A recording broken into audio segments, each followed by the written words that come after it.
कल की चर्चा को आगे बढ़ाते, पिछली चर्चा को आगे बढ़ाते हुए हम अभी आगे चलेंगे। मैं एक बार स्क्रीन,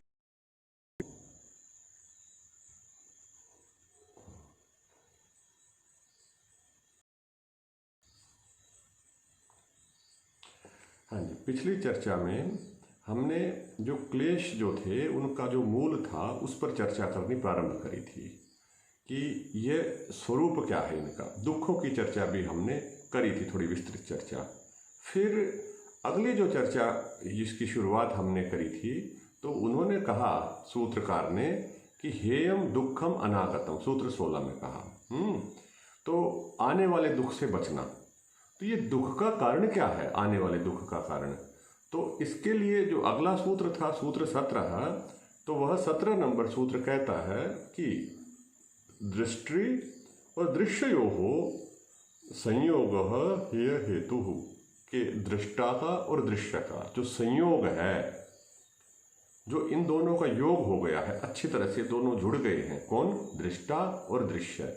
यही तो वास्तव में क्या है? हेय हेतु है। इसी जो दुख है ना, इसका कारण असल क्या है कि चिपक गए हैं। आपको शरीर में कोई पीड़ा हो रही है, वो पीड़ा क्यों हो रही है? क्योंकि कोई ऐसी चीज, कोई गर्म चीज जलने का आपको आभास हो रहा है। तो यह जो जलने का आभास है, यह आभास क्यों हो रहा है? क्योंकि कोई गर्म चीज आपके साथ लगा दी गई है, त्वचा के साथ में। तो बोले ये जो गर्मी का जो आभास है, ये जो उष्ण चीज हमारे साथ लगा दी गई, इसी के कारण है।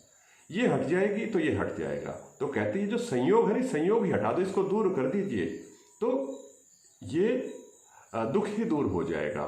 जो आने वाला दुख वो दूर हो जाए, क्योंकि अभी तो लगा हुआ है हमारे साथ में ये गर्म चीज, तो इसको हटा दिया तो ये दूर हो जाएगी। तो इसको हटाने के लिए अब क्या करेंगे?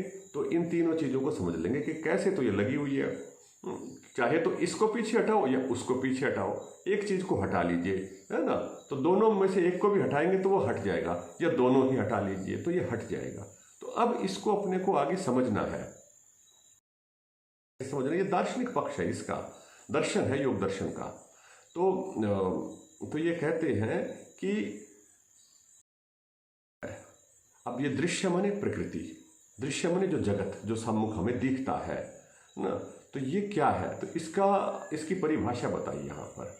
तो ये परिभाषा महत्वपूर्ण है। अब आप यह भी देखेंगे कि किस प्रकार से सूत्रकार ऋषि परिभाषा बता रहे हैं ना। विशेष है ये परिभाषा। मैं आपसे कहूँ, पूछूं किसी से कि जी ये बताओ कि इसकी परिभाषा क्या है, ये संसार क्या होता है, इसकी परिभाषा बताओ। तो एक पंक्ति के अंदर ऐसी परिभाषा, इतनी सटीक परिभाषा बताना कोई आसान नहीं है, सहज नहीं है। तो ये परिभाषा बताई उन्होंने, प्रकाश क्रिया स्थितिशीलम, प्रकाश क्रिया स्थितिशीलम भूतेन्द्रियात्मकम, भूतेन्द्रियात्मकम, और तीसरी बात कही भोग अपवर्गार्थम, भोगापवर्गार्थम दृश्यम। तो दृश्य क्या है? इसके अंदर तीन चीजें हैं जी दृश्य में। कि पहले तो बताया प्रकाश क्रिया स्थितिशीलम, इसका नेचर क्या है, इसका स्वभाव क्या है, शील क्या है। तो बोले तीन तो इसके स्वभाव है, प्रकाश क्रिया और स्थिति स्वभाव वाला, कि इसके भीतर ये वाली तीन तरह की क्षमताएं हैं, टेंडेंसीज हैं कि ये रहती हैं। क्या है? बोले प्रकाश स्वरूप है, ये प्रकाशमान है, प्रकाशित करता है, ये फैलता है।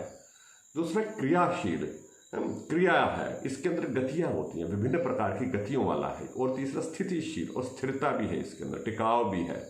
अगर हम इसको दूसरी भाषा में कहें तो इसको तमस भी कह सकते हैं कि सात्विक, राजसिक और तामसिक तीन प्रकार के गुण हैं। सात्विक अर्थात प्रकाशशील, राजसिक मतलब गतिशील, क्रियाशील, और तामसिक अर्थात जो स्थिरताशील अथवा अंधकार वाले। अगर आप इसको साइंस की भाषा में देखेंगे, टर्म्स में देखेंगे, तो प्रकाश माने एनर्जी की फॉर्म में जो आ जाता है वह। और दूसरा अगर कहेंगे इसको क्रिया को, जो मोशंस है, मोमेंटम्स हैं वो। और तीसरा जो स्थिरता है, उसको हम क्या कह सकते हैं कि दो फॉर्म होती है ना, बोले एक तो काइनेटिक और एक पोटेंशियल। जो पोटेंशियल है ना, जो एक जगह पर स्थिर रहने वाली है। दूसरी तो इसको ग्रेविटी अथवा ग्रेविटेशनल भी कह सकते हैं, जहाँ अंधकार है जिसमें कोई भी गति नहीं है, और एक प्रकाश है जो अगतिमय गति है, मन इतनी तीव्र है कि जिसकी गति को नाप ही नहीं सकते, वह प्रकाश स्थिति है। तो 3 तरह की गतियों में ही यह पूरा जगत रहता है, यही इस स्वभाव है इस दृश्य का, इससे अतिरिक्त इसका स्वभाव नहीं है। ठीक है, ये तो इसका मूल स्वभाव है। परंतु इसकी जो फॉर्म है, जब ये फॉर्मुलेट हो गया, जब ये सम्मुख आ गया, तो वह किस प्रकार से इस अपने रूप में आया, तो वह रूप अगली बात में कहा, कहते हैं कि भूत और इंद्रियात्मकम, ये इसकी फॉर्म्स हैं। प्रकाश क्रिया तो इसका स्वभाव था, अब इसमें जो रूपांतरण हुआ, रूपांतरण हो करके जो हमारे सामने आया, वह क्या आया, भूत और इंद्रियात्मकम। हम इसको कैसे जान रहे हैं, एक तरफ तो इंद्रियां हैं और एक तरफ भूत हैं, 5 महाभूत और 5 प्रकार की इंद्रियां, पृथ्वी, अग्नि, जल, वायु और आकाश, और इधर चक्षु, नेत्र, श्रोत्र आदि, त्वचा और ये रसना, ये जिह्वा, ये 5 इंद्रियां। तो ये 5 इंद्रियां माने 5 तो ज्ञान के साधन हैं, और 5 प्रकार से अपना ज्ञान करा रहा है भूतों के द्वारा। तो ये 5 इंद्रियां भी इसी जगत से ही निर्मित हैं, इसी प्रकृति से ही निर्मित हैं, और ये जो 5 प्रकार के भूत बने, जो इसको, जिसका इन इंद्रियों से ग्रहण हो रहा है, वह भी ये जगत ही है। तो इस प्रकार से इस जगत को हम समझेंगे, जानेंगे, इसकी फॉर्म भी बता दी है। ठीक है ना। तो इंद्रियां हमेशा भूतों की तरफ दौड़ लगाती है, वो एक एक क्षेत्र की तरफ है, कि नेत्र जो है वो रूप ही देखेगी, वो शब्द नहीं सुन सकती। ठीक है जी। जो कर्ण इंद्रिय है वह केवल शब्द ही सुनेगी, वह देख नहीं सकती। तो 5 प्रकार के विभाजन है इस जगत के समझने के लिए। ठीक है ना जी। तो वो डिवीजन करके भेज रखा है। और तीसरी बात, विशेष बात कही कि प्रयोजन क्या है, यह जगत आया क्यों, ये बना क्यों, तो बोले 2 काम के लिए बना, भोग के लिए और अपवर्ग के लिए। भोगार्थम अपवर्गार्थम। भोग माने इसको जानने के लिए, इसको भोगने के लिए, इसमें से सुख आदि का अनुभव करने के लिए, यह एक कारण है। दूसरा अपवर्ग, इसको भोगते हुए इससे छूट जाना, अर्थात स्वयं का, आत्मा का ज्ञान करना, और इसके अंदर से जो दुख आदि थे उसको छूट जाना, और अपनी शक्तियों को, आध्यात्मिक शक्तियों को, ज्ञान आदि को बढ़ा लेना, यही अपवर्ग है। यद्यपि अपवर्ग की विशेष परिभाषाएं पीछे बताई थी न्याय दर्शन में, परंतु उस तरफ नहीं जाते अभी, वो आप लोगों ने जिन्होंने अध्ययन किया है वो वहां से देख लेंगे। तो यह जगत का एक मुख्य प्रयोजन हमारे सामने आ जाता है कि यह जगत इस प्रकार का है। ठीक है जी। अब जो इसको कहते हैं दृश्य, दृश्यमान, जो हमारे एकदम से सम्मुख है, तो इस जगत को हम इसी प्रकार से समझेंगे, देखेंगे, जानेंगे। तो यह 3 चीजें अपने जगत के साथ में हमारे को सदा स्मरण रखनी चाहिए। प्रकाश क्रिया स्थितिशीलम एक स्वभाव है इसका, और इसकी जो रूप है वह भूतात्मक और इंद्रियात्मक ये रूप है। और तीसरा इसका जो प्रयोजन है वो भोग और अपवर्ग दोनों ही प्रयोजन है, केवल एक प्रयोजन नहीं है ना। कि कोई यूँ समझे कि केवल इस संसार का प्रयोजन मोक्ष है, नहीं, ये भोग भोगाने के लिए भी है। भोग बताए थे ना पीछे, क्या होता है, जाति आयु भोग, जाति आयु भोग वाला ये भोग है, कि अर्थात जो आपके पिछले कर्म थे उन कर्मों का फल भोगना है यहाँ पे। तो ये भी भोग का अर्थ यहाँ पर लेना चाहिए कि पूर्व कर्मों के कोई भोग के लिए भी यह जगत है। ठीक है जी। तो अब अगले सूत्र में चलेंगे। दृश्य के 2 सूत्र हैं। अगला सूत्र कहता है कि शब्दों को एक बार तोड़ लेंगे और उसके बाद में एक एक शब्द की व्याख्या करेंगे। पीछे भी कई बार लोगों ने पूछा था, तो उस समय मैंने कहा था कि इसके बारे में हम बाद में बताएंगे। कोई महातत्व और अहंकार की चर्चा कर रहे थे, तो यहाँ वो सूत्र आ गया है कि जहाँ पर इस जगत के बारे में कुछ भी हमारे को शेष नहीं रहे जानना, वो उस जगत को वर्गीकरण कर दिया। बोले एक तो यही है वर्गीकरण जो ऊपर बताया, परंतु बोले वैशेषिक दर्शन पढ़ा जी हमने, तो वैशेषिक दर्शन पढ़ा, सांख्य दर्शन पढ़ा, और दर्शन भी पढ़े, वेदों को पढ़ा जी। जो आपने जगत बताया, अभी जो प्रयोजन बताया, वह जो प्रयोजन था वह उनके साथ में कैसे साम्यता रखेगा। तो अब शब्दावली को बदल दिया इसी जगत को बताते हुए। तो यह क्या कहा, यह पहले 4 शब्द बताए इन्होंने, विशेष, अविशेष, लिंग मात्र, अलिंगानी। ठीक है ना जी। तो ये 4 शब्द बताए हैं। इसके आगे कहा गुण पर्वाणी। ये क्या है, गुण पर्व है, गुण पर्व है। तो समझेंगे पर्व। पर्व जैसे आप लोगों ने सुना होगा, पर्व का अर्थ होता है त्योहार, हम लोग मनाते हैं। मतलब साधारण रूप से हम चल रहे हैं, परंतु एक कोई विशेष चीज आ जाए जुड़ी हुई ही, तो उसको पर्व कहते हैं। जैसे हमारी जो उंगली है इसके अंदर ना ये बीच बीच में एक निशान आ जाते हैं, ये ऐसे है तो ये एक ही उंगली, परंतु इसके बीच बीच में ये जो निशान आ कर रहे हैं, एक ही वस्तु के अंदर विभिन्न प्रकार के एक स्तर आ गए हैं, तो इनको पर्व कहते हैं। जैसे गन्ना हम सब ने देखा होगा, खाया होगा, तो गन्ने के बीच में जो पोरियां होती है ना, तो एक एक पोरी का नाम एक एक पर्व है। वो पोरी शब्द इस पर्व से ही बना है, तो वह पर्व है। तो ऐसे ही जब ये प्रकृति है ना, ये शुरू से आखिर तक यहाँ तक बनी है, जो हमारे सम्मुख दिख रही है, तो यहाँ से जो मूल प्रकृति थी, जो शुद्ध प्रकृति थी, वहाँ से यहाँ तक पहुँचे, तो इसके बीच में ये 4 पर्व हैं। इसलिए इन्होंने कहा गुण पर्वाणी। जो प्रकृति गुण थी, गुण मतलब गुथी हुई थी, जो चीज़ आपस जुड़ी हुई है, सत्वरजतमस बिल्कुल साम्य थी, तो परंतु जब वो फैली है, आगे तक वृद्धि हुई है उसकी, तो उसके ये 4 पर्व बने हैं। 4 तरह के पर्व हैं। कौन कौन से पर्व हैं जी? मिठास होता है ना गन्ने में, तो उसी प्रकार के 4 पर्व हैं जिनके अंदर ज्ञान भरा हुआ है प्रकृति का, है ना, प्रकृति की रचना भरी पड़ी है। तो पहला पर्व बताया कि विशेष, दूसरा पर्व है अविशेष, तीसरा पर्व है लिंग मात्र, और चौथा है अलिंग। ठीक है, तो अब फिर से देखेंगे इसको। विशेष क्या होता है आप समझ लीजिए। वैसे वैशेषिक दर्शन में हमने बहुत विस्तार से इसकी चर्चा करी है, पर संकेत रूप में थोड़े से समझ लीजिए सरल शब्दों में। विशेष वो होता है जो सीधे सीधे इंद्रियों से ग्रहण हो रहा है। जैसे वो 5 भूत बताए थे ना ऊपर, तो वह विशेष है, उसका नाम विशेष है। जिसको आप सामने सामने देख पाए उसका नाम विशेष होता है। जो इंद्रियों से सीधे ग्रहण हो जाता है उसका नाम विशेष है। तो यह प्रकृति का वह रूप जिसको आप अपनी इंद्रियों से सीधा ग्रहण कर पा रहे हैं, उसका नाम है जी विशेष। ठीक है जी, ये स्पष्ट कर लेना, इसको विशेष कहते हैं। दूसरा है अविशेष। अविशेष वह है तो वो भी भूतों का ही रूप, परंतु इंद्रियों से ग्रहण नहीं हो पा रहा। ऐसा चूरा कर दिया किसी चीज को, इतना बारीक हो गया वो दिख नहीं रहा है, तो यह अविशेष है। ठीक है ना जी। कुछ चीजें जो हमें दिख नहीं हो पा रही, जिसको वो भूत जैसी है। सांख्य की भाषा में इसको तन्मात्र कह देते। तन्मात्र चीज है, थोड़ी दिखती नहीं है, वो भूतों से गहरी है। तो उसको अविशेष कहते हैं कि जो दिखती नहीं है, परंतु बहुत सारी फैली पड़ी है, रॉ मटेरियल जैसा हो गया। अब उससे सूक्ष्म जाएंगे तो बोले लिंग मात्र, बस पहचान मात्र होती है, इतना सूक्ष्म। माने जो परमाणु का स्तर आ गया ना, बिल्कुल सूक्ष्म जो परमाणु है, वो सारा का सारा लिंग मात्र है, बिल्कुल लिंग मात्र प्रकृति। वह परमाणु स्तर भी कह सकते हैं, और उधर से अगर तुलना करेंगे तो महातत्व का स्तर भी कह सकते हैं, महातत्व वाला, कि उसका पता चलता है। ठीक है, बीच में ये अणु परमाणु होते हैं। और इससे भी सूक्ष्म चले जाएंगे, कहते अलिंग प्रकृति, अलिंग दृश्य है। अलिंग का मतलब जिसकी पहचान भी ना हो, आप उसके बारे में संकेत न कर पाए, उसको अलिंग कहते हैं। कोई कहते हैं ना कि जी शून्य है प्रकृति, तो वो शून्य जैसा ही है, परंतु है, एग्जिस्ट करता है, अस्तित्ववान है। उसके विषय में आप कुछ कह नहीं सकते।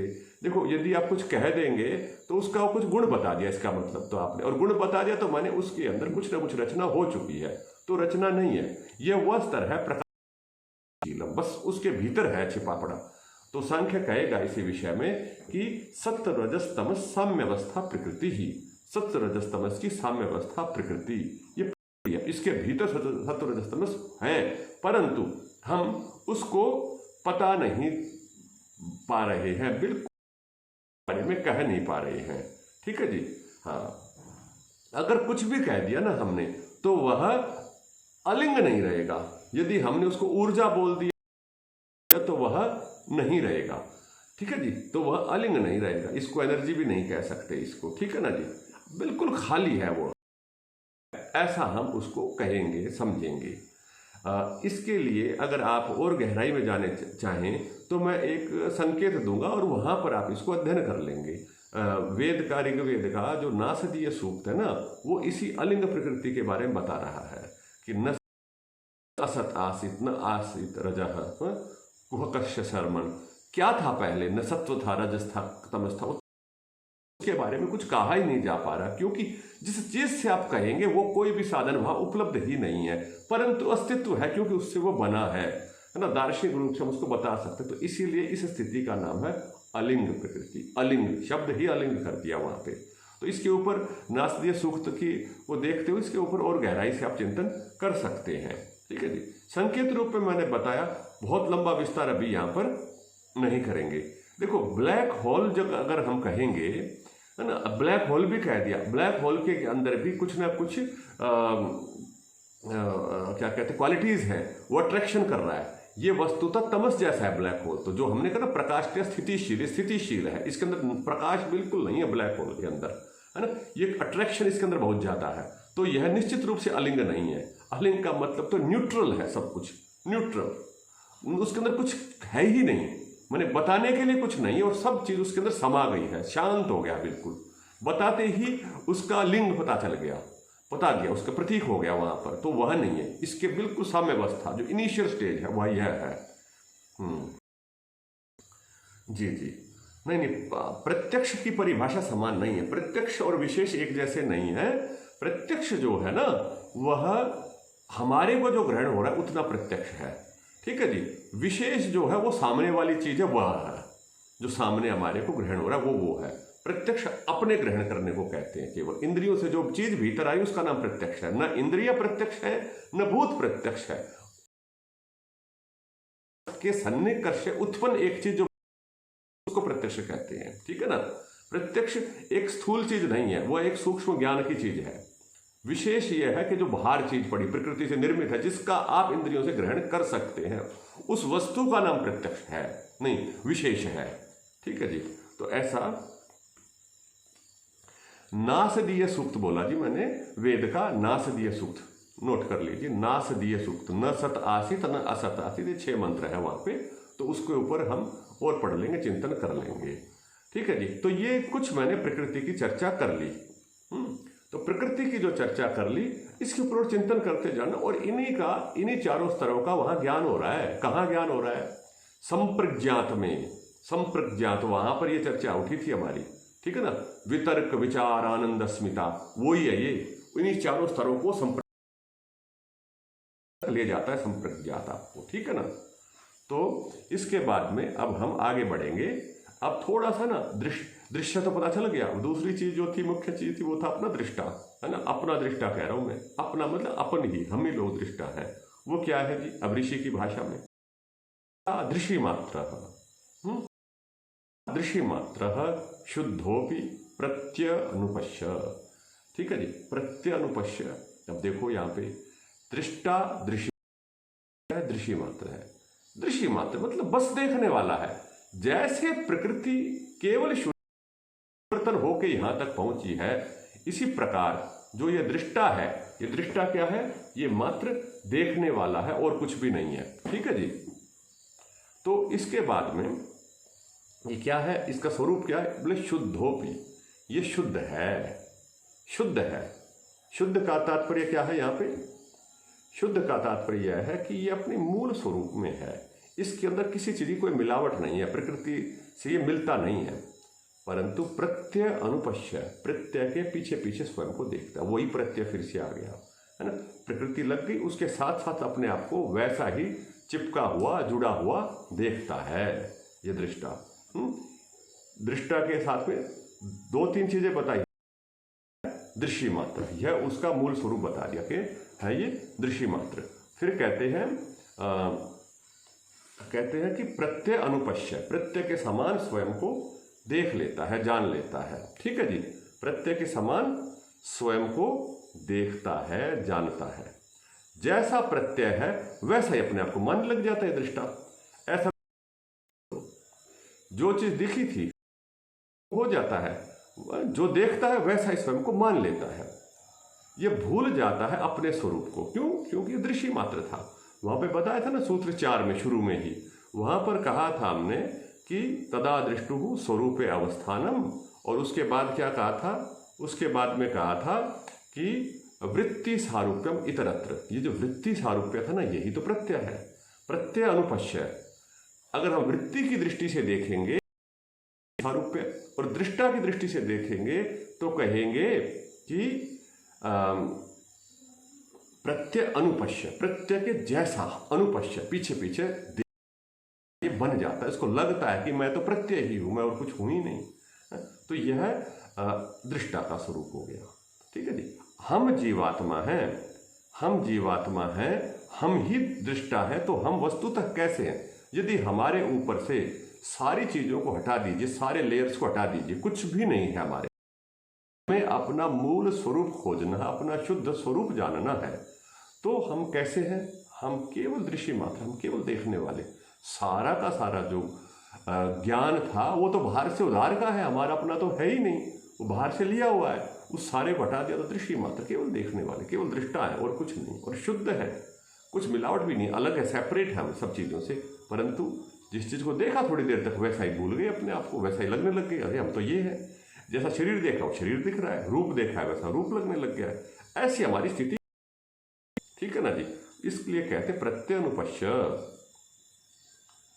अब इसी प्रकार से एक शब्द, एक सूत्र और बनाया, तदर्थ एव दृश्यस्य आत्मा।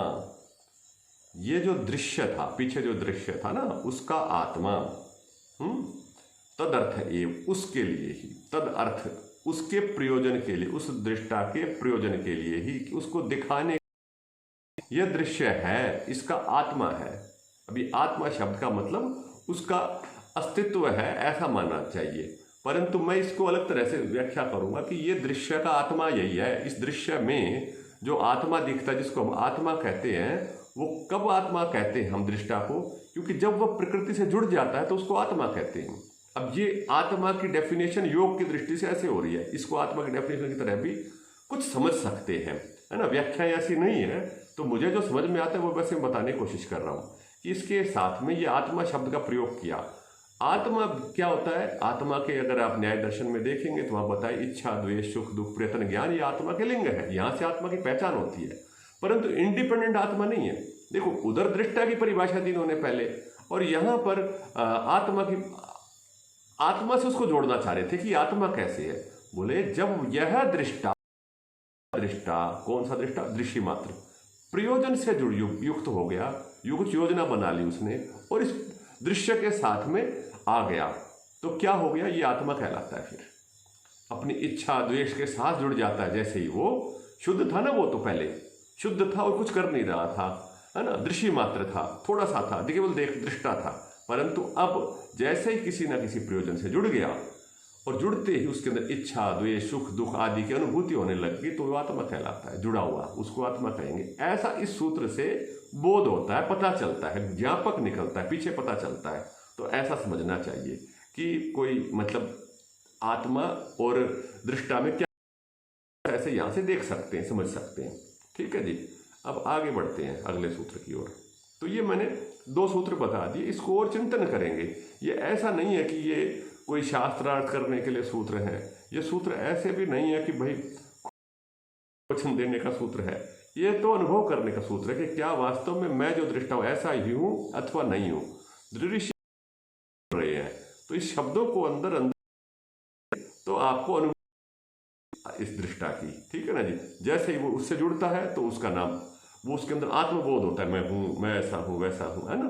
वो चीज़ें वहाँ पर प्राप्त पता चलती हैं। अगले सूत्र में चलेंगे। देखो, अब दोनों को अच्छे से जोड़ रहे हैं। कहते हैं कृतार्थम प्रति नष्टम अपि अनष्टम तद अन्य साधारणत्वात्। अब देखो, ऊपर जैसे कहा था तदर्थ, तद अर्थ, उसके अर्थ के लिए, प्रयोजन के लिए है ये आत्मा, ये जो दृष्टा था उसके लिए सारा जगत है, ये सारा दृश्य है। तो बोले किसी ने प्रयोजन पूरा कर लिया तो भाई उसका प्रयोजन पूरा हो गया। भोग और अपूर्व था ना प्रयोजन, भोग कर लिया, पीछे पूर्व कर्मों के भोग कर लिया और अपूर्व की प्राप्ति कर ली। जिसने कर ली, जिस आत्मा ने अथवा जिस भी दृष्टा ने कर ली, तो उसका नाम हो जाएगा कृतार्थ। कृतार्थ हो गया। आजकल तो ऐसे ही बोल देते हैं ना, किसी की बात सुन ले, बोले जी हाँ जी कृतकृत्य हो गए, ऐसा बोल देते, ओहो हो गए जी कृतकृत्य, ऐसे ही बोल देते इन बातों को। तो ऐसा नहीं, जिसने संसार से प्रयोजन अपना पूरा कर लिया, भोग और अपवर्ग दोनों प्रयोजन जिसके पूरे हो गए, तो कहते हैं, उसको कहते हैं कृतार्थ।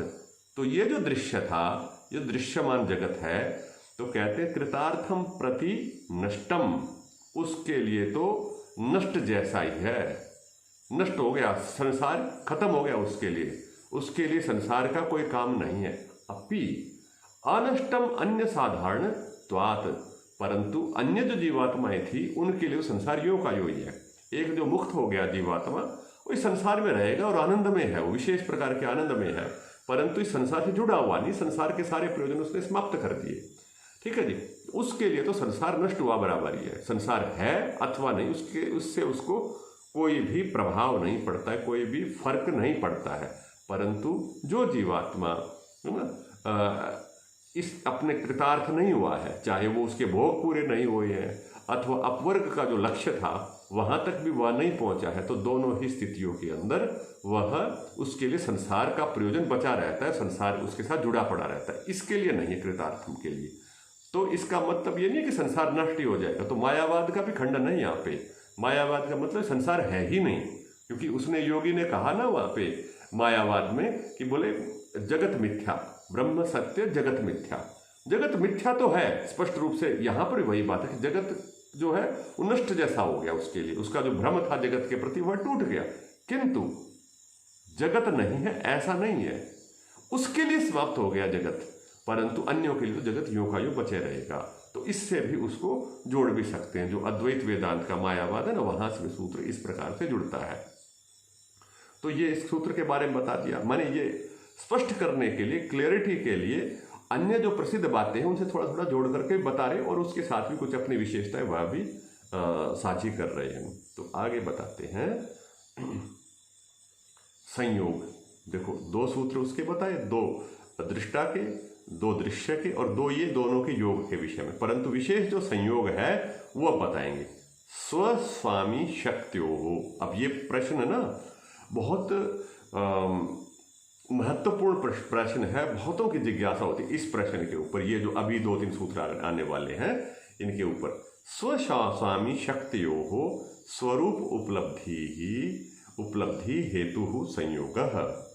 ये जी संयोग क्यों हुआ ये बता दो जी, बाकी बात तो ठीक है। हम यहाँ शुरू में आए तो आए क्या, शुरू में फंसे कैसे, पिछली कक्षा में पूछा था, उससे पहले भी बोले जी ये पहली बात बता दो शुरू कैसे हुई। अब देखो हम हर बात के मूल में जाना चाहते हैं, ऐसी हमारी प्रवृत्ति है, और मूल को हटा दोगे तो समाप्त हो जाएगी, वस्तु गिर जाएगी। छिन्ने मूले कुतच्छा शाखा, है ना, कि मूल को हटा दिया तो शाखाएं अपने आप हट जाती है। वृक्ष की जड़ी तने को काट दो तो वृक्ष हट जाएगा। तो बोलिए मूल समझ लो, मूल क्या है। देखो योग दर्शनकार कहा मूल पर ही आघात कर रहा है, उसी पर चोट कर रहा है। कहते स्वस्वामी शक्तयो हो, कि स्वशक्ति और स्वामी शक्तियां हैं जी। स्वशक्ति और स्वामी शक्ति। स्व मतलब मेरी शक्ति, और जो उसके स्वामिनी शक्ति एक दूसरी शक्ति। एक तो कर्म करने वाला और एक कर्म होने वाला।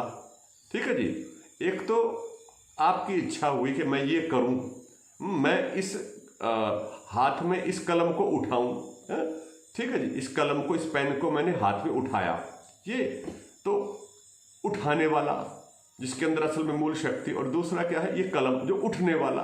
तो दोनों में भी था ना, कलम के अंदर भी तो ये योग्यता होनी चाहिए कि ये उठे, और उठाने की योग्यता ताकत मुझ में भी होनी चाहिए कि मैं इस पेन को, कलम को ऊपर उठाऊं। तो ये दो प्रकार की शक्तियां हैं, एक तो होने वाला, एक करने वाला। ठीक है ना, स्वशक्ति और स्वामी शक्ति, दोनों शक्तियों की स्वरूप उपलब्धि हेतु ये जो दोनों शक्तियां ये अपने अपनी तरह से जब काम करती हैं, अपने मूल स्वरूप में कार्य करती हैं, यही संयोग का हेतु और कुछ संयोग का हेतु नहीं है।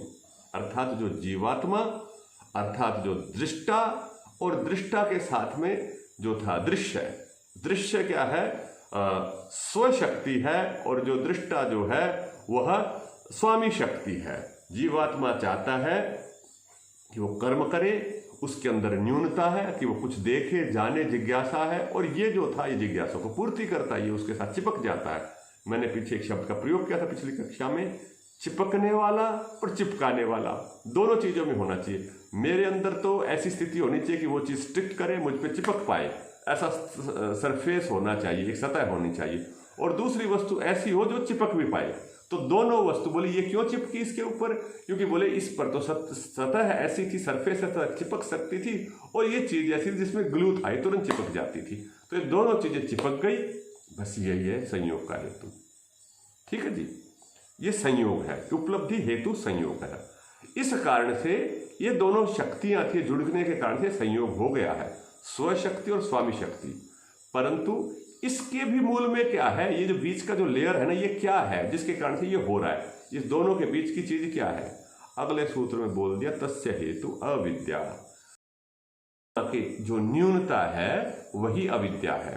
अविद्या अस्मिता बताया था ना कि अपने अंदर एक ज्ञान की न्यूनता, अभाव जैसा, बिल्कुल शून्यता तो नहीं कहेंगे, न्यूनता कहेंगे। अविद्या को उल्टा जानना या कम जानना वही अविद्या है, इसी कारण चिपक जाता है। तो जो विवेकी जीवात्मा है, विवेकी आत्मा है, जिसके अंदर ज्ञान हो गया है, ऐसा आत्मा इस अविद्या को हटा देगा और चिपकेगा ही नहीं। ये सरफेस इतना चिकना हो जाएगा, ये चीज लग के इसके साथ निकल जाएगी, इसके ऊपर स्टिक नहीं करेगी, रुक नहीं पाएगी। ऐसा ये सरफेस हो जाएगा जीवात्मा का, सब कुछ इसी के अंदर आभासित हो जाएगा। तो यह है तस्य हेतु अविद्या। तो इस अविद्या को जान दो, मतलब ये है मूल कारण। संयोग था, इस संयोग क्यों हो रहा है, बोले अविद्या थी तो है संयोग। इस संयोग को बड़े सूक्ष्म से ऋषि ने अनुभूति में जाकर के पीछे है क्या, बोले अविद्या है, ठीक न जानना। क्योंकि प्रकृति तो दुख थी ना, दुखम एवं सर्वम विवेकी ना हमने पढ़ा, वो वहीं से दुख आ रहा है। परिणाम, ताप और संस्कार दुख, तीन प्रकार के दुख आ रहे हैं। गुणवृत्ति विरोध, अब यहां पर गुण पर्व बताए, वहां गुणवृत्तियों का विरोध था, है ना, पीछे बताएंगे। सूत्रों को अगर आप याद कर लेंगे तो मेरे वाक्य जो है वो अच्छे से समझ में आएंगे। तो सूत्रों के आधार पर आप चिंतन करते चलेंगे तो यह अविद्या का स्वरूप, यह अविद्या यहाँ क्यों आई। ठीक है जी। अब देखो, हेयम दुखम अनागत, और दुख से शुरुआत करी, उस दुख से बचते बचते और कहाँ तक आ गए, अविद्या तक आ गए। और ये अविद्या कहाँ से शुरू हुई है, वही सूत्र नंबर 3-4 जो इस पाठ का है वहां से, कि जो क्लेश है वो क्या है, अविद्या है जी, पहला क्लेश। अविद्या क्या है, पहला क्लेश। अविद्या अस्मिता राग द्वेष अभिनिवेशा पंच क्लेशा। तो ये क्लेश 5 थे, इसी से जोड़ दो भी, क्लेश 5 क्लेश थे जी। और अविद्या पहला क्लेश, अविद्या क्षेत्रम उत्तरेशाम बताया था, है ना। अविद्या दूसरों के लिए स्थान है, वो उसको फिर से रिवाइज होगा और इसके रिवीजन होता जाएगा। और क्या बताया, क्लेश मूल और सारे कर्माशय, वो सारा प्रकरण वहीं से चलेगा, अविद्या के कारण से ही। अब इस अविद्या को घुमा के वहीं पहुंचा लेना और ये पूरी साइकिल को एक बार रिपीट करना, पूरा आवर्तन करना इसी पाठ का। और इन क्लेशों के, अविद्या से बचने का तरीका क्या है, तरीका बताओ जी। तरीका तो पहले ही बता रखा है, क्या बताया था, अविद्या क्लेश और क्लेश से बचने का तरीका तपस्वाध्याय ईश्वर प्रणिधानानि क्रिया योग।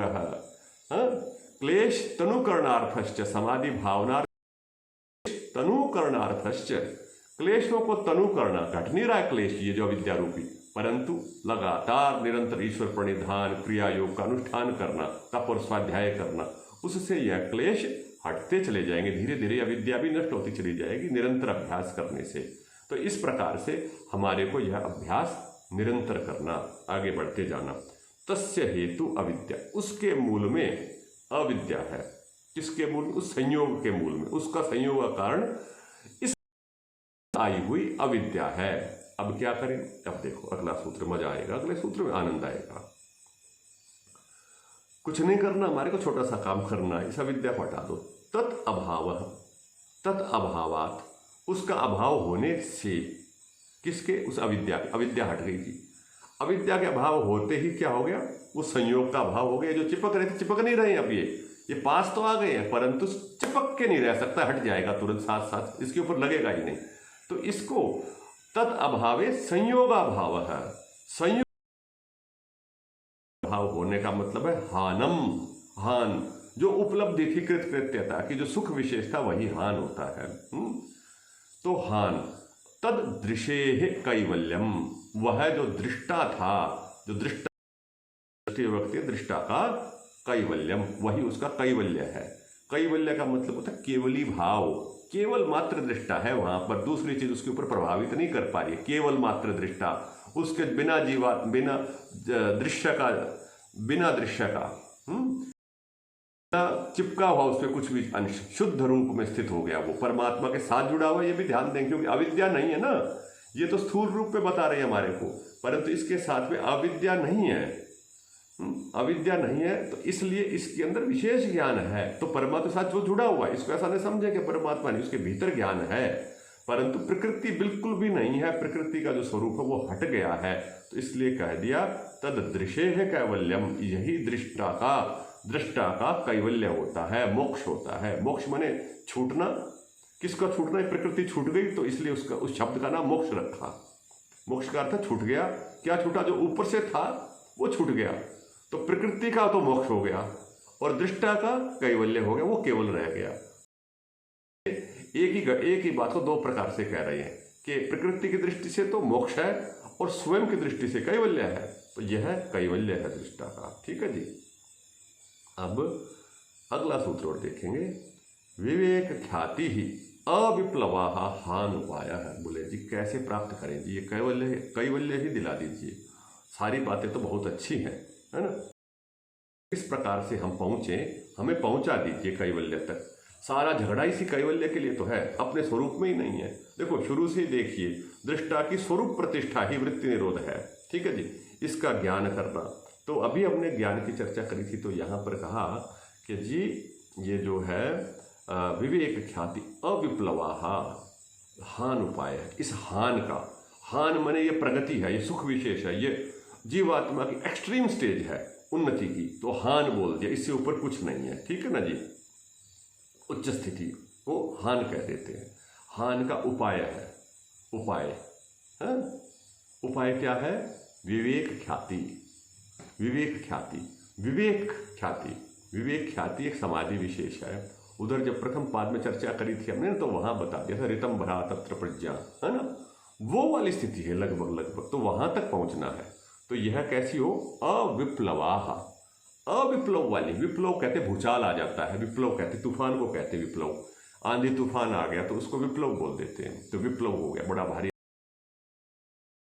तो हमारी मन की स्थिति बड़ी शांत होती है। कई बार कई दिन तक ध्यान आदि लगाते हैं, परंतु कुछ काल के बाद ऐसी हलचल होती है, भूचाल सा आता है, वो सारा करे धरे पर पानी फिर जाता है।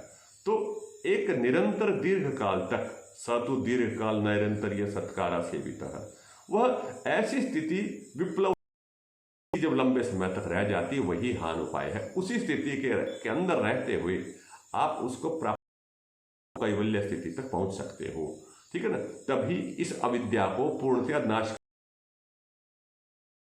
कोई ज्यादा दिक्कत की बात नहीं, अविद्या ही दूर करनी, बाकी चीजें तो हो जाएंगी अपने आप से। अविद्या हटा दो तो शेष सारी चीजें हटती चली जाएंगी।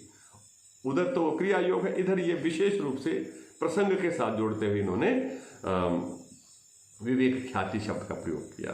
हम चर्चा में बार बार बोलेंगे इस बात को आगे कि बोले भाई कहां पहुंचना अपने,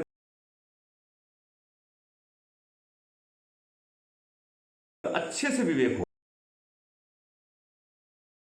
दृढ़ भूमि शब्द है, ऐसी ही ज्ञान की एक दृढ़ अवस्था को विवेक ख्याति शब्द कहते हैं, जिससे वो ज्ञान, जो ज्ञान है वो हटता नहीं। ठीक है ना जी। वो ज्ञान वहीं पर आपके साथ निरंतर बना रहता है। ऐसी स्थिति जाएगी, निरंतर आप एक उच्च स्थिति को बना लिया, अविद्या रहित स्थिति बना दी कि अनित्य असुचि दुख अनाथ वसु नित्य शुचि सुख आत्मख्याति। यहां भी शब्द आत्मख्याति, ऐसा प्रसिद्ध होने, निश्चय होना। इसी प्रकार से विवेक ख्याति है ना, ये ख्याति शब्द दोनों स्थानों पे आया। तो ये ख्याति से ख्याति को जोड़िए, तो यह उसको ठीक से अविद्या के स्वरूप को जान करके और उसको हटने ही न देना, निरंतर टिका रहना। अभ्यास करना तो क्रिया योग हो गया, ऐसी स्थिति का क्लेश तनुकरण हो गए, परंतु पूरा हटाना है तो इसको विवेक ख्याति कहते हैं। विवेक ख्याति हमारे पास ऐसी दृढ़ रहे कि अविप्लव, बिल्कुल ही हलचल ना हो लंबे समय तक, तो इसके अंदर आपको कैवल्य की उपलब्धि हो जाती, प्राप्त हो जाती है। अच्छा जी। तो ये सारी विवेक ख्याति, प्रश्न ये हुआ कि एकदम से सारी आ जाएगी या कुछ और भी होगा इससे आगे पीछे पहले, या क्या होता है उसके अंदर? तो अगला सूत्र है इसका, तस्य सप्तधा प्रांत भूमि प्रज्ञा, प्रांत भूमि ही प्रज्ञा, उसमें, उस विवेक ख्याति में, ख्याति वाले जो दृष्टा हो गए ना, जिसको विवेक ख्याति प्राप्त हो गई, उसकी सप्तधा, 7 स्तरों वाली भूमि होती है, प्रज्ञा होती है, ऐसी बुद्धि होती है जिसमें 7 लेवल्स हैं, ऐसी विशेष 7 तरह की उपलब्धियां होती हैं, अचीवमेंट्स होती हैं, ऐसा कुछ भी समझ लीजिए। तो इसकी भी व्याख्या 2 प्रकार की है। जो प्रसिद्ध व्याख्या है वो व्यास जी की मानी जाती है, वो सब लोग वही करते हैं। तो वो कहते हैं कि जिसको जान लिया प्रकृति दुखमय है, ऐसे 6-7 शब्द हैं, वाक्य हैं, वो वाक्य हैं, उनको आप पढ़ लीजिए। ठीक है जी, वो लिखे हो। परंतु चूंकि मैं यहाँ पर सूत्रों के हिसाब से बता रहा हूँ सारा, तो सूत्रों में खोज करने का हमने प्रयास किया कि भाई क्या सूत्रों में भी ऐसी कोई स्तर आया है स्वयं, क्योंकि ऋषि कोई ऐसा तो है नहीं कि दूसरे की व्याख्या के लिए छोड़ेंगे अपनी बात को।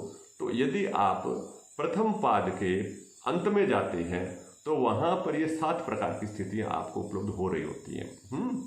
क्या कौन कौन सी, वहां देख लीजिए। सविकल्प, निर्विकल्प, सविचार, निर्विचार, और फिर रितम भरा प्रज्ञा, क्योंकि प्रज्ञा ही शब्द है ना, वहां भी प्रज्ञा शब्द आया है। और उसके बाद में अगले 2 स्तर और आ जाएंगे कि जिसके अंदर एक में तो वो तो 4 तो सबीज के स्तर हो गए, और सबीज से निर्बीज के बीच में 2 और हो गए, और 1 निर्बीज हो जाएगा, ठीक है ना। तो इस प्रकार से ये 7 स्तर वहां पर माने जाते हैं। तज्ज संस्कार, अन्य संस्कार प्रतिबंधी, वो स्तर आ जाएगा। और उसके अंदर विशेषार्थत्वात् तस्यापि सर्वनिरोधा निर्बीज। तो ऐसे करके ये 7 स्तर हैं। 4 तो समाधि वाले पहले हो गए सबीज के, और उसके बाद में जो वो कहा ना कि निर्विचार वैशारद्य अध्यात्म प्रसाद, फिर अध्यात्म प्रसाद, ऋतम भ्रा प्रज्ञा, ये एक स्तर आ गया। और फिर एक अगला स्तर आ जाएगा कि उससे अन्य संस्कारों को रोका जाता है, एक ऐसा स्तर बनता है, और विशेष अर्थ आते हैं। तो ये अगला स्तर के संसार को जान रहा है उस स्तर में, और हर एक चीज को, और फिर इसको भी हटा करके उच्चतम स्तर प्राप्त होना, वह निर्बीज स्तर है। तो इस प्रकार से मुझे लगता है कि ये 7 स्तर यही ऋषि ने बताए हैं, और उसको यहीं पर कंक्लूड कर दिया, समराइज करते हुए उसको ये शब्द दे दिए। सप्तधा होती है, वो पीछे से समझ लेना। इन्होंने यहाँ व्याख्या नहीं करी, अपेक्षित होता तो अवश्य करते, क्योंकि पहले होगी संभवतः, इसीलिए इन्होंने नहीं की। ठीक है जी। तो ये तो जी बहुत महान महान बातें, बड़ी बड़ी बातें हैं। तो अब हमारा जो व्यक्ति है, हम लोग जो अब योग मार्ग की शरण में हम आए, शरण में योग की कि जी हम तो इस कैवल्य की तरफ चलेंगे जी, अविद्या हटानी है हमारे को। गुरु जी, ऋषि जी, हमारे को मार्ग बता दीजिए कि जिससे यह अविद्या ठीक से हटे। और जी ये जो शब्द बताया है ना आपने, कौन सा, विवेक ख्याति, यह शब्द विशेष शब्द है, विवेक ख्याति वाला, है ना। यही चाहिए हमारे को, विवेक ख्याति तक चलना है। जीवन का क्या उद्देश्य है जी, विवेक ख्याति मिल जाए, अर्थात ऐसा एक स्तर मिल जाए जिससे हम नीचे ना गिरें, ऐसी स्टेज तक पहुंच जाए कि नीचे हमारे को गिरना ना पड़े, विवेक ख्याति तक अपना चल पड़ेंगे इस जीवन काल में। तो इसके लिए सूत्र बना दिया, योगांग अनुष्ठान।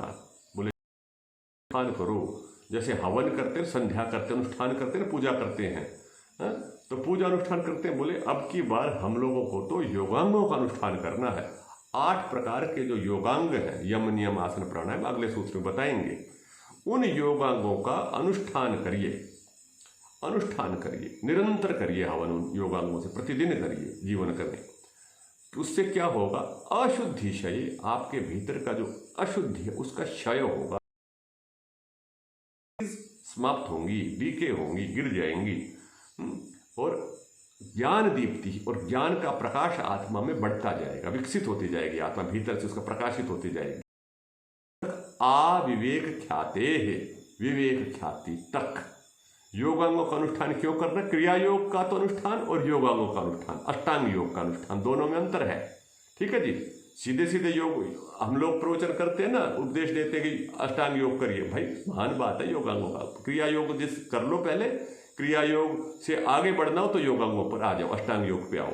शुरू में ही अष्टांग योग पे आ जाओगे तो होगा नहीं, छूट जाएगा, जीवन भर उलझे रहोगे, पार ही नहीं होगा। तो अपना जो स्तर है उस तरह से हमने पकड़ना। ठीक है जी। तो यहाँ पर ये बात फिर से कह रहा हूँ, देखो, अशुद्धि का क्षय और ज्ञान दीप्ति ही, कब तक, अविवेक ख्याति तक। इसलिए योगांगों का अनुष्ठान है। क्रिया योग का अनुष्ठान किस लिए था, वहां था समाधि की भावना मात्र, और क्लेशों को तनु करना, समाप्त नहीं करना, धीरे धीरे कमजोर करते जा रहे, धीरे धीरे सरल होते जाए, भूमि को तैयार कर रहे हैं कि धीरे धीरे नरम हो जाएगी भूमि, उसमें से उनके खरपतवार को हटा देंगे, हटाना सरल हो जाएगा। तो शुरुआत क्रिया योग से करेंगे, और जो लोग डेडिकेटेड है, समर्पित है, पूर्ण रूप से आ रहे योग मार्ग में, वो दृढ़ संकल्पित होकर के योगाओं का अनुष्ठान करते और विवेक ख्याति की प्राप्ति, विवेक ख्याति की प्राप्ति के लिए हम लोग योगाओं को अनुष्ठान करते हैं। प्रतिदिन अशुद्धि का क्षय होता है और ज्ञान की दीप्ति होती है। तो सूत्र मैं यहीं तक बताऊंगा आज, है ना। अगले अष्टांग योग के सूत्र हैं, वो अगली कक्षा में करेंगे। यहाँ पर आप कुछ पूछना चाहेंगे, कुछ प्रश्न हम कर सकते हैं। एक चीज और महत्वपूर्ण है, ये दर्शन था योग दर्शन का, योग दर्शन का दर्शन, इसका जो फिलोसफी एलिमेंट है ना योग दर्शन के अंदर, वो यही पहले ये 20-25 सूत्र हैं, इतने ही है, बाकी में फिलोसफी नहीं है। जिसको जिसको थ्योरी रूप है ना वो नहीं है, और बहुत सारी चीजें हैं। विशेष अभ्यास की बात, इसके अंदर अभ्यास नहीं बताया, परंतु योग दर्शनकार के जीवन का उद्देश्य क्या, कैसे वो सोचता है, क्लेश है, दुख है, क्लेश को हटाना है, कर्माशय हटाएगा, ये सब प्रक्रिया है उसकी भीतर की, परंतु इसको अपनी थ्योरी के रूप में हम लोग ग्रहण कर लें और जीवन भर इसकी गांठ मार के रखें, जिससे हमारी उन्नति विशेष होगी। इसको रिपीटिशन होना चाहिए। लोग इसको छोड़ देते, सीधा अष्टांग योग से शुरू करते हैं, नहीं, ये अधिक महत्वपूर्ण। अष्टांग योग तो उसका प्रैक्टिकल रूप है कि कैसे करना। वहां तो देखो समाधि भावना थी क्रिया योग के अंदर, और यहां तो अष्टांग योग में है ही समाधि, तो समाधि का भी प्रतिदिन अभ्यास होगा, अनुष्ठान होगा, तब ये योगांगों का अभ्यास माना जाएगा पूरा। नहीं तो समाधि की तैयारी है तब तक वो नहीं है ना। तो योगांग जो है अष्टांग योग बहुत ऊंची स्थिति है इनकी प्रक्रिया में, आखिर में आई है। इसके बाद में ये जो है साधन पाद समाप्त हो जाता है, सबसे अंतिम साधनों के रूप में अष्टांग योग है। तो ये अपनी जो प्रसिद्ध चर्चा है, प्रसिद्ध आजकल जो प्रसिद्धि, उससे थोड़ी सी भिन्न रूप से बता रहा हूं, परंतु मुझे लग रहा है कि आप लोगों को अच्छा लगेगा, समझ में आया होगा। आप लोगों के कोई प्रश्न है तो टाइप करिए, और इधर से मैं आपको अनम्यूट का भी ऑप्शन देता हूं।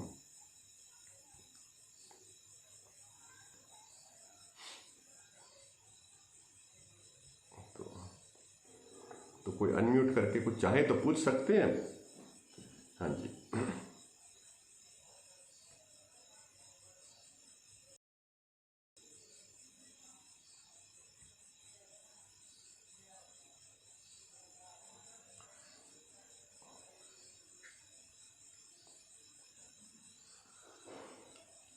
हाँ जी, कोई पूछना चाहे तो पूछ सकते हैं। तो होता यह है, पूछना उछना तो कई बार पहले ही समाप्त हो जाता है, क्योंकि इसके अंदर अपने जीवन के साथ में जुड़ी हुई चर्चा हो जाती है, तो मन शांत भी होता है और गहराई में उतर जाता है। जीवात्मा लगती, पहचानने का प्रयास करने लग जाती है, और इससे हमारे को यह भी अनुभूति होती है कि यह जो सूत्र हैं उसी अंदर की बहुत गहरी स्थिति में जाकर के बताए गए हैं, है ना। सीधे कहे गए सूत्र हैं, ऐसा नहीं है कि उथले रूप में सूत्र लिख दिए गए हैं। जी, कोई कुछ कहना चाहते तो पूछिए। दो प्रश्न है मेरे। जी जी। तो नास्तीय सूत्र आपने बताया, जो कौन से वेद के कौन से उसमें है? आप इसका अभी मुझे याद नहीं है, किंतु आप टाइप करेंगे नासदीय सूक्त, नासदीय सूक्त, तो एकदम से आपको इंटरनेट से है। भाव वृत्तम इसका देवता है, भाव वृत्तम, मतलब जो प्रकृति रूपी जो भाव है उसी की जो वृत्त है, सारा घेरा है, वो मिलता है। भाव वृत्तम जो प्रकृति के बारे में बताने वाले वेदों में दो ही सूक्त हैं भाव वृत्त के, कि एक तो नासदीय सूक्त, दूसरा अघमर्षण सूक्त, जो हम वैदिक संध्या में पढ़ते हैं। हाँ जी, ना, तो ये दोनों सूक्तों को मिला भी सकते और बाद में आप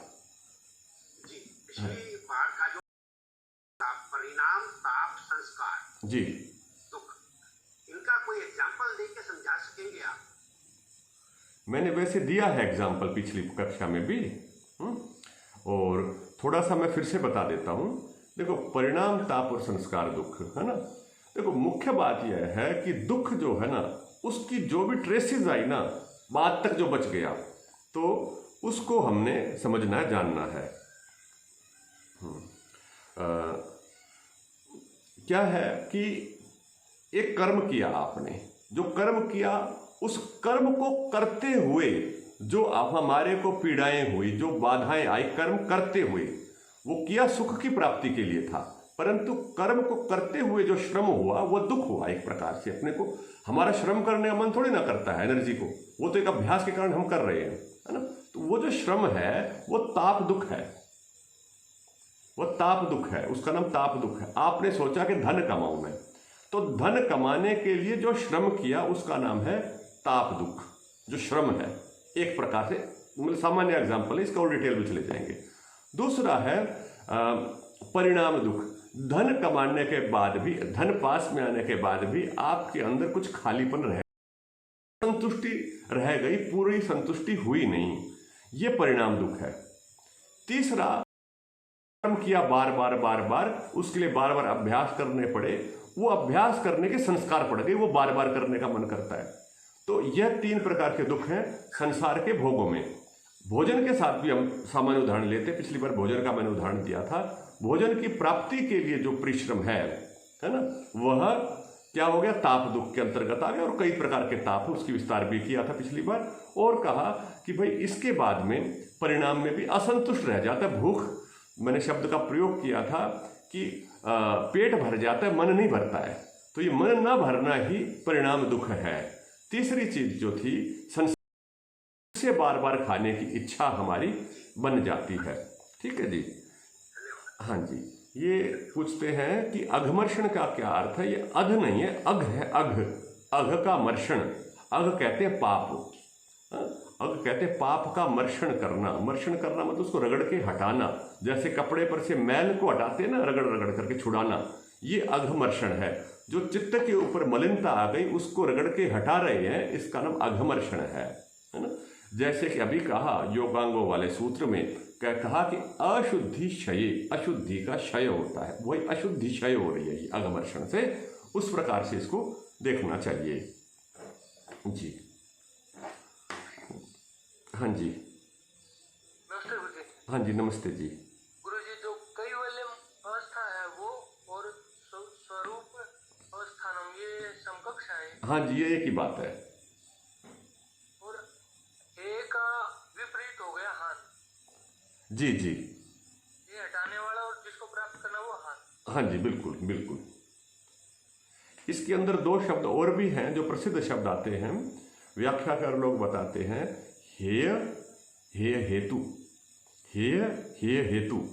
हेय को हटाया था, ये तो दुख था ना, हेयम दुखम, हेय तो दुख मान लिया। अब हेय हेतु क्या था? हेय हेतु क्या है भाई? हेय हेतु है अविद्या। ठीक है ना, तो अविद्या हटा दिया, अविद्या मूल हटा दिया, हेतु हटा दिया, उसका तो हेय हट गया। ठीक है जी। इसी प्रकार से जो हान था, उस हान मतलब सुख विशेष है। अब हान उपाय है। हान उपाय क्या है? विवेक ख्याति अविप्लव। विवेक ख्याति अविप्लव, जो विवेक ख्याति उसको बना के रखिए तो हान उपाय हो गया। हान था का उपाय करोगे तो हान प्राप्त हो जाएगा। ठीक है ना। तो 4 शब्द हैं, हेय, हेय हेतु, हान और हान उपाय। सुख विशेष, दुख, दुख का कारण हटाओ, दुख हटाना है, दुख के कारण को हटाओ। सुख की प्राप्ति करनी है तो सुख का उपाय करो। तो इसमें ही सारा संसार छिपा हुआ, संसार आया हुआ इसी में ही। ठीक है ना। तो ये 4 शब्द जी। आपने 4 चीजें बताई, विशेष, अविशेष, लिंग मात्र और अलिंग। अलिंग में पहचान भी नहीं हो सकती जी, तो उसकी पहचान भी नहीं हो सकती। तो हमें इस चीज का मतलब ये कैसे पता कि ये चीज भी एग्जिस्ट करती है? बस इतना ही पता चला कि एग्जिस्ट करती, क्योंकि उससे कुछ बना ना, इतने से, इसीलिए उसको अलिंग बोल दिया। अगर कुछ होता तो उसको अलिंग नहीं कहते। बस यही बात है समझने की। इसको हम समझ नहीं पा रहे, पर वो है। जानने का कोई साधन वहां पर उपलब्ध नहीं है। इसके लिए मैंने वो सूक्त भी बताया आपको। उसको सृष्टि के रहस्य के विशेष सूक्त माना जाता है। पूरी दुनिया उसको ऐसा ही मानती है। तो आप उनको पढ़ना तो थोड़ा सा और पता चलेगा, है ना जी।